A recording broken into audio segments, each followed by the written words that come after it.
In my research and planning, I analysed Paranormal Activity, Dead Silence and A Nightmare on Elm Street. All my trailers had similar equilibriums, where they started off more calm and collective at the beginning and got more disruptive towards the end of the trailers. But the disruption happened in the trailers I analysed. They were all quite early on in the trailer. I tried to portray this with my trailer, with having the disruption also occurring early. This supports Todd Roth's ideas about equilibrium. I created an enigma in my trailer in the way that something had clearly happened to two characters as they were running away from something frightened. I didn't show a clear enigma as Barths described. As with my trailer, you never see what is tormenting these girls, but we can see that something is scaring them from their performance and their natural reactions to run. The main genre of my trailer is horror. I have the subgenre of supernatural. I was inspired to do this kind of genre from one of my example trailers, Paranormal Activity. The setting of my trailer is in a wood. This helps set the scene of a horror movie, as stereotypically woods are seen as quite spooky places. I had my actors dress in simple clothes because in my texture analysis I noticed that throughout all three trailers the actors just wore simple, normal clothes. Typical clothes you find people possibly hiking or camping in, as this is what the characters are doing, hiking and camping. I had them dressed in shorts and t-shirts and carrying backpacks. This makes it more believable to the audience that these girls are camping. I filmed my trailer in the daytime, so I used natural lighting. 2 shots are filmed at night time. I did this because I noticed in my texture analysis they had scenes from day and night time. For the nighttime scenes I used a flashlight, which I held above the camera to light up the actresses so they could be seen. In my trailer, the women are represented to be quite strong in the way that they always run for safety, but they are shown to be quite frightened and clueless. I went a bit against my texture analysis in the way that in my trailers, the women were still shown as frightened and possibly clueless, but they weren't really portrayed as being strong. One of the girls appears less enthusiastic than the other and doesn't seem to believe in ghosts or anything supernatural, whereas the other seems really enthusiastic with the camera and believes the ghost stories. The unenthusiastic girl is the one who becomes sick and finds herself lost and almost possessed. This links in with my texture analysis on Paranormal Activity, as we find that the woman is the one who is becoming sick and being tormented. This is stereotypical of the girl who would usually die first, someone who wasn't that aware of things that could happen. The target audience for my trailer is teenagers and young adults, aging from 15 plus. I chose this age as I looked up for my texture analysis the age range of the films, and they were all 15 plus, so I decided to go with this. I have chosen to have this age group as it's conventional for a horror movie. When I look at my texture analysis, all 3 of my example films, Paranormal Activity, Dead Silence and A Nightmare on Elm Street, all have the age groups of 15 plus. This is the sort of people who would be interested in horror movies, young adults and late teens. I found the iconography important for my media products. For example, the woods appeared in the poster, website and trailer. I found this conventional for a horror film as it helped the genre of a horror film, as they stereotypically, when you see a film situated in a woods, it's usually a horror movie. The camcorder was what my trailer was filmed on, but it was also used as a prop for the film, as it's something one of the girls is using to capture their experience. It is also used as an image on my website. This is to show the audience that the film is recorded through a camcorder. The screams in my trailer add to the fear of the movie. It makes the trailer appear more realistic and helps to build tension, connoting danger. This is also shown through the running in the trailer, in the way that the girls are clearly running from something, causing an enigma. In one of my trailers, A Nightmare on Elm Street, it shows the villain first running away. I have sort of used this in mine, in the way that the girl Jess is first portrayed as a victim, but towards the end is shown to be a villain. My poster would draw in the eyes of my target audience of young adults/teenagers. This is because the main image on the poster appears to be quite scary looking, and it is clear from the image what the poster is portraying is something clearly of a horror movie scale. So young children would not want to be drawn to this poster, as it may be frightening towards them. I noticed that 2 of my example posters had the main image covering the whole page, with the villain looking rather scary, so I chose to replicate this for my poster. The location for the image on my poster was taken where the trailer was filmed. This is so the audience can identify the poster with the trailer better. It also makes the poster seem more believable and almost like a real film poster. The image on the poster is very powerful. 2 of my Focus film posters both had a strong image covering the whole of the page. I chose to also do this to make it more conventional for a horror film. For example, Dead Silence and A Nightmare on Elm Street both have the villain of the movie covering the poster, so I chose to do the same for my poster. The person in the image looks scary and would sort of petrify the audience if they were to come across this person in real life.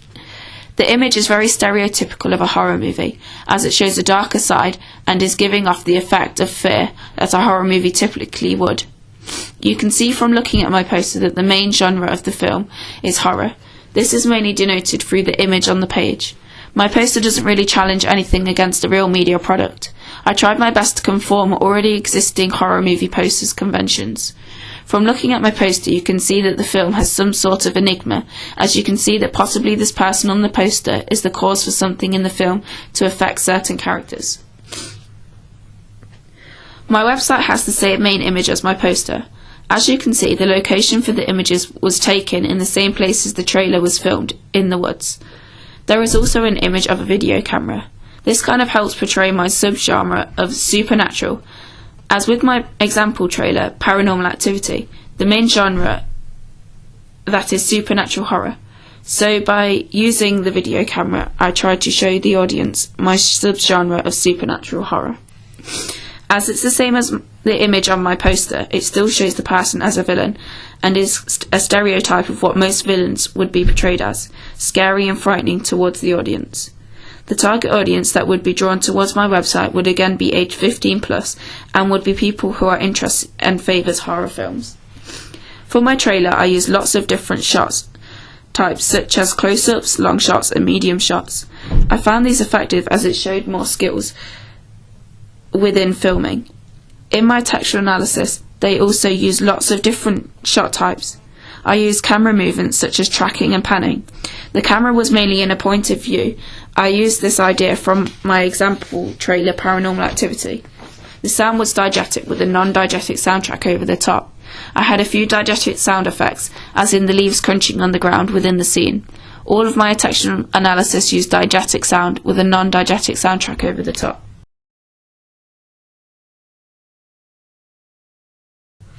My trailer has captions to make the trailer more effective and to split the scenes up more to make it flow better and appear more like a real trailer. My example trailers all used captions, so I thought it was conventional for me to include captions within my trailer. I tried to use a similar style font for my captions and titles throughout all my media products. I had the caption in my trailer flicker and reverse itself to make it seem more realistic and more like a real media product. I found the captions quite effective as they again made the trailer feel more realistic and it helped the scenes to run more smoothly together. It also makes the audience more aware of what is going on in the trailer and makes them more aware of the director and also the title of the movie that is being advertised to them. Obviously the main stars are featured in the trailer. Their names are featured in the billing block, which is featured at the end of the trailer. I had this in the trailer just to kind of summarise the movie. For my poster, I thought that the title was quite effective as it's in a large font and it has the only sort of colour on the page. The main image on the poster I believe is the most effective item on the page as it stands out to the audience. The fact that the girl in the image has her hood up makes her appear more mysterious and shows the audience that her full identity is not meant to be shown. The image creates a sort of enigma in the way that you don't know what has happened to this person, as I believe this is a strong image that makes the audience question the narrative. I think that the quote at the top of my poster makes it seem more believable and real.